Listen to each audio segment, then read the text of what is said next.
Well, Tyra Banks has been in the headlines again, and part of it has to do with America's Next Top Model and the apology, quote unquote, apology that she is offering with a new Netflix series. So, Lisa, you're saying that she is hiding the fact that she's a producer, and she's not actually listed as a producer on the Netflix series. She's a producer.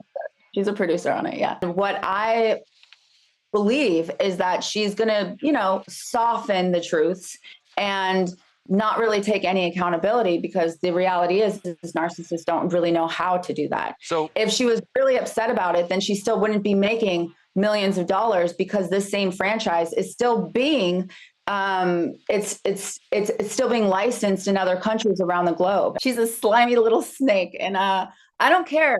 We had a show, me and Gina Turner, that we had been working on with Glass Entertainment and Glass Productions. By the way, the podcast came before this, and it got top 9 podcasts in the entire world, where we brought other contestants on to speak their truths behind the scenes.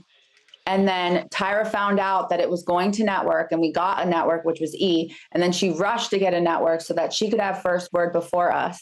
I think the Netflix is going to be more based on what the viewers have seen on camera, whereas the one that's on E on March 11th with me is going to be more of the psychological warfare that they did to us behind the scenes. So there are a lot of people who would say that, looking back, you look at America, you look at The Biggest Loser, you look at America's Top Model, you look at Dance Moms, and the stars of the show were heavy-handed, and some people say abusive, in the sense that they really went after the contestants.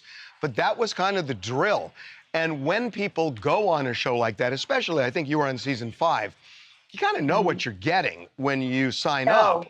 That's not true at all. We signed on to one season, one cycle that was going to air in the United States. America's Next Top Model was very much directed in its time for Tyra to help us with a dream. It wasn't to just be on TV. It wasn't like The Real World. It wasn't like The Amazing Race, where it's just a competition to win some money and do a scavenger hunt. This was way different. And that's where I'm going to stand as in regards to the ethics of this all. Where's the humanity? I'm sorry for the curse words, but where do we stop? Well, as I was going to say, I mean, you're talking about how abusive this was, but 12 years later, or not 12 years, but 12 seasons later, you went back on. Going back on All Stars was probably the scariest experience I have ever had in my entire life. I was either going to, and if you remember, there were so many girls that actually went down really horrible paths, including committing suicide or becoming drug addicts or landing themselves in the wrong crowd. I'm really happy that I went back to change my life. And I did show the people, the fans that really loved me, that were paying attention, they also understood, and they were really proud of me. And I'm proud of myself, because guess what? I won.